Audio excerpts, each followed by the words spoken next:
Hello, I'm Priyanka Nandi. I work on web communications at the World Bank. This week we've opened up the bank to social media and your questions.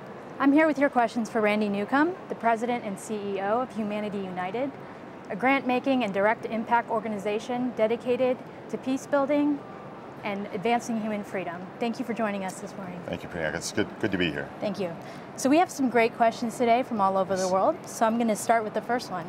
From Nicaragua, what are some of the prerequisites for successful peace building?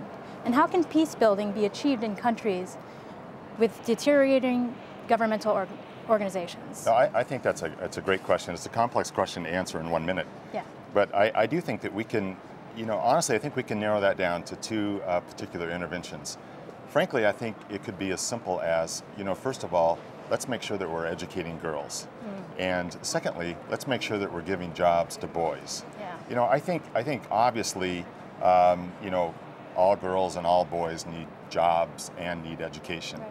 But you can't argue with the data. The data shows that well-educated girls and women and young men, boys and men who have jobs, you see in these countries where this takes place that there's sort of decreased instability and far greater stability that takes place. So I think we really just we can narrow it down to that. It's extremely complex, of course, to do.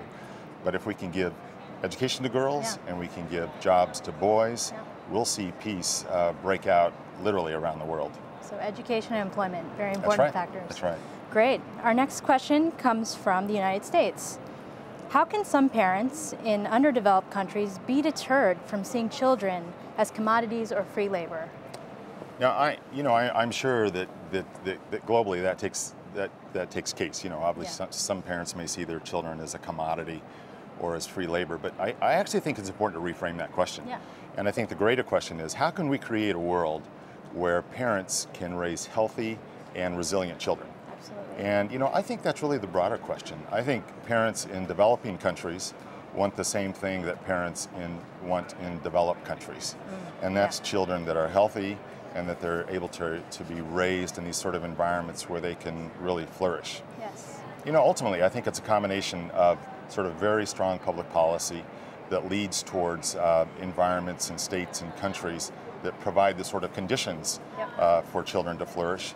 But it also is a question of local communities. I mean, children aren't raised in isolation. Right. They're raised in a community. That's right. And so we need strong communities that look after our kids and that look after our families. And so I think this question, is how do we really create a world where parents can raise kids that sort of flourish, and are resilient and healthy children. And as they say, it takes a village, right? It does take a village, yeah.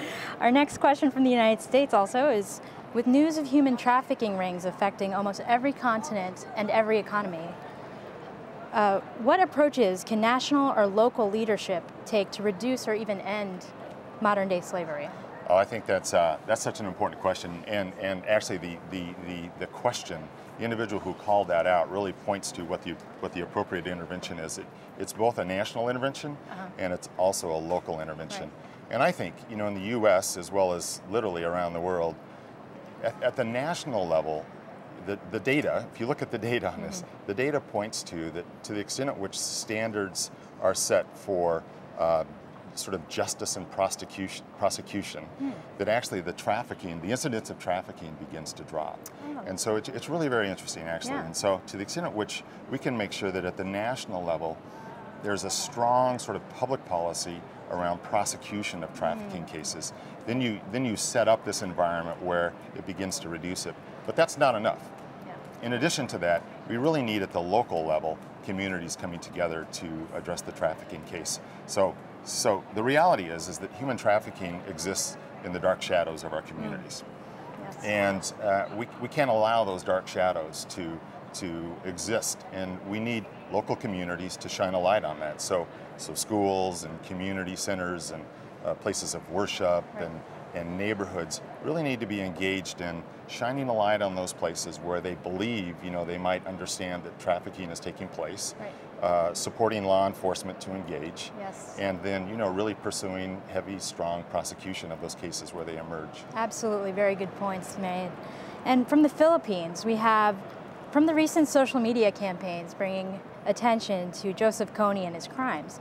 How do you see your organization or governments responding to the magnitude of Kony's impact on humanity? Kind of a big question. It's a huge question, and it's perfect for social media today, isn't That's it? right. Because I mean, no matter where you come out on this Kony 2012 video, the reality is that the global dialogue on Joseph Kony has changed. Yes. 100 million people watch that video, and it's a 30-minute video. It's amazing. It is absolutely amazing. Yeah. And so no matter what your opinion on that, now we're talking about it, that a questionnaire from the Philippines sent in a question to be addressed at the World Bank, and you and I have a chance to talk about it. In its own right, is pretty incredible that that's taking place today. Yeah, raising awareness is a huge piece of that. I know I'm going over my minute here. Sorry. But let me say this, though, that I think as a result of that, you have the U.S. looking at the Lord's Resistance Army in different ways. You've got the Europeans, you've got the African Unions, you have the Republic of Southern Sudan, and you have the Ugandans, all kind of engaging to end the Lord's Resistance Army where they exist in the Central African Republic. So in spite of how you feel about it, I think the outcome is ultimately going to be a very good outcome, and I think we'll catch him and we'll end that atrocity. Absolutely. And our last question for today is, how can individuals get involved in the movement to end injustices and human suffering on a global scale?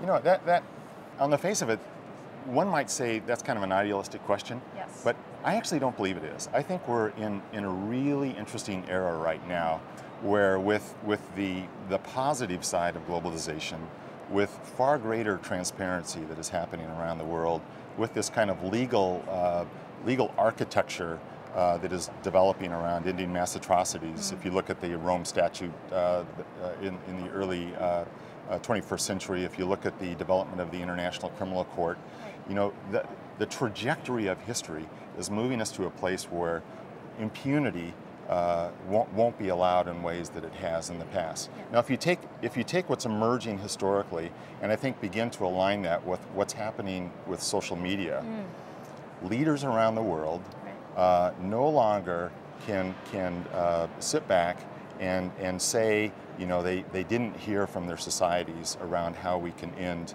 a mass atrocity. So in the same way that we saw this huge response with Kony 2012, I think it's a lesson that can be learned around ending, you know, the atrocities that exist. Thank you very much for joining us today, Randy. Thank you so much. It was very interesting. And thank you for watching World Bank Live.